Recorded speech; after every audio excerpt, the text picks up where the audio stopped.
अस्सलाम वालेकुम dear students. आज के इस लेक्चर में हम कवर करेंगे 4x2 लो प्रायोरिटी इनकोडर।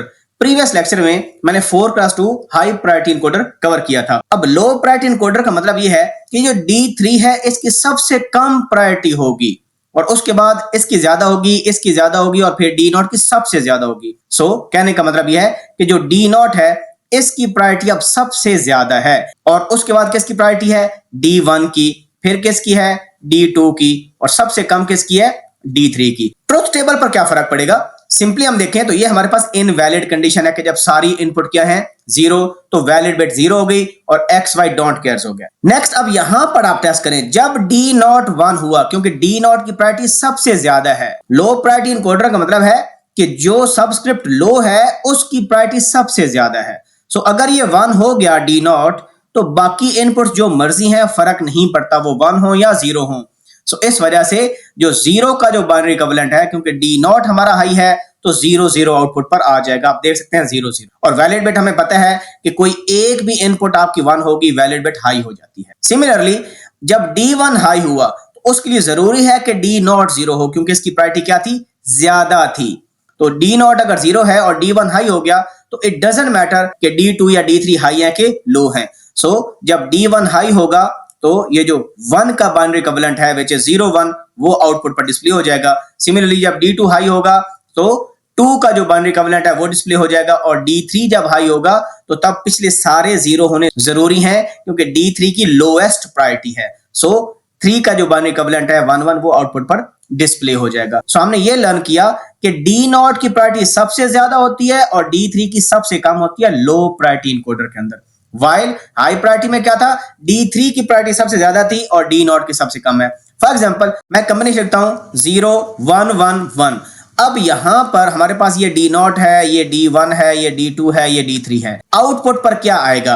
तो क्योंकि D1 की प्रायोरिटी इन दोनों से ज्यादा है, D2 D3 से, सो जो ये जो 1 का बाइनरी इक्विवेलेंट है विच इज 0 1, ये आउटपुट पर आ जाएगा। तो इसी तरह ही ये ट्रुथ टेबल है। अब हम इसका के मैप बनाते हैं और फिर सर्किट डायग्राम बनाते हैं। तो के मैप बनाने के लिए हम आउटपुट x को देखेंगे, फिर हम के मैप बनाएंगे आउटपुट y का। तो x हाई कहां पर है? x हाई यहां पर है सबसे पहले।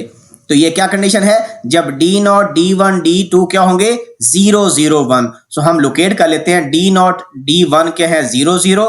सो हम यहां पर देखते हैं D0 D1 0 0 यहां पर है और जो D2 है वो हमारा हाई होना चाहिए। D2 हाई कहां पर है? ये D2 है। D2 हाई देखें, इन दो कॉलम्स में D2 की वैल्यू क्या है? 1 है।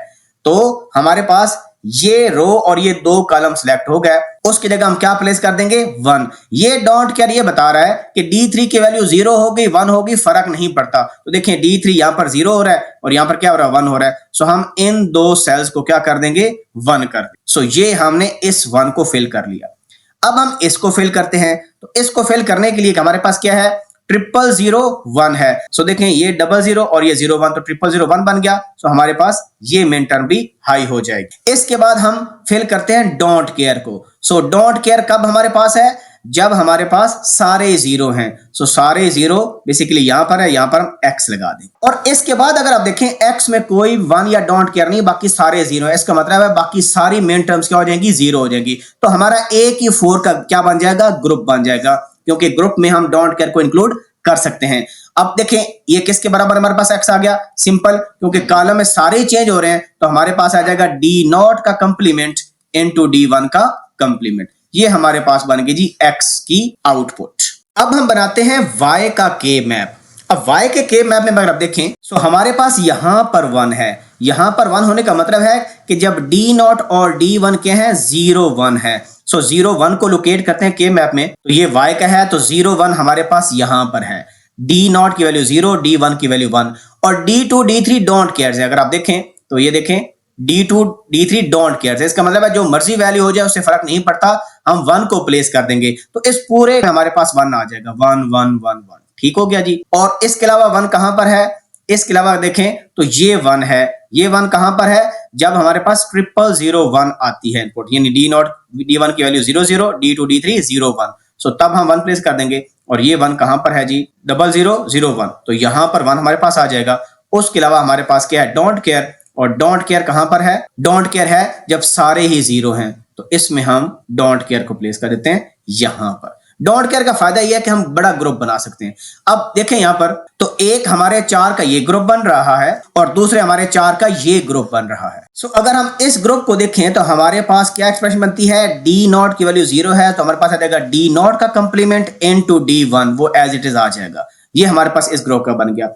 और इस ग्रुप को देखें तो वर्टिकली देखें कौन सा वेरिएबल सेम है, डी नॉट, तो हमारे पास आ जाएगा डी नॉट का कंप्लीमेंट, और यहां से कौन सा वेरिएबल सेम है, यहां पर D2 वाला है तो D2 का कंप्लीमेंट। सो हमारे पास y का जो फाइनल रिजल्ट है वो आ जाएगा D नॉट का कंप्लीमेंट इंटू D2 का कंप्लीमेंट प्लस D नॉट का कंप्लीमेंट इंटू D1। अब फाइनली हमारे पास क्या रहेगी, वैलिड बिट। और वैलिड बिट आपको पता है ये सिंपली और गेट होता है चारों इनपुट्स का। सो हमारे पास जो वैलिड बिट है वो आ जाएगी v is equal to D not plus D1 plus D2 plus D3। और जो x है वो हमारे पास था D नॉट का कंप्लीमेंट इंटू D1 का कंप्लीमेंट, और ये जो y हमने निकाला वो हमारे पास है D नॉट का कंप्लीमेंट D2 का कंप्लीमेंट प्लस D नॉट का कंप्लीमेंट और D1। अब वहां से आपके पास एक्सप्रेशन आ गई, आप इजीली सर्किट डायग्राम बना सकते हैं। देखें ये और गेट है, इस और गेट में 4 इनपुट्स आपके पास आ जाएंगी, D not, D1, D2 and D3। ठीक है, ये हमारे पास 4 इनपुट्स आ गई और ये आपके पास वैलिड बिट आ गई। उसके बाद लेट्स सपोज x बनाना है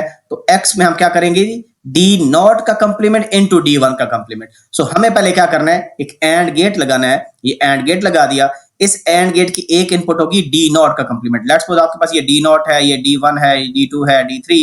सो D नॉट का कंप्लीमेंट क्या होता है जी, D नॉट का हम नॉट ले लेंगे। ये हमने एक नॉट गेट लगाया, ये आपके पास आ गया D नॉट का कंप्लीमेंट, इसको और किसको, D1 का कंप्लीमेंट। सो ये D1 इधर से लेते हैं और इसका भी लगाते हैं नॉट गेट, ये D1 का कंप्लीमेंट आ गया और इन दोनों को कर लेंगे एंड। सो ये हमारे पास क्या आ जाएगा जी, x आ जाएगा। सिमिलरली y के लिए आपने क्या करना है, 2 एंड गेट यूज करने हैं और एक और गेट यूज करना है, यानी D नॉट का कंप्लीमेंट D2 का कंप्लीमेंट को एंड करेंगे। तो मैं सिंपली बना लेता हूं, आप इसी तरह ही खुद कर लीजिएगा इंशाल्लाह। ठीक है, ये पहला एंड गेट, ये दूसरा एंड गेट। इस एंड गेट में क्या होगा, D नॉट का कंप्लीमेंट होगा और D2 का कंप्लीमेंट होगा, और इस गेट में क्या होगा, D नॉट का कंप्लीमेंट यहां से ले लें आप और साथ D1 आपके पास आ जाएगा। सो D1 यहां से डायरेक्टली ही आ जाएगा हमारे पास इधर से।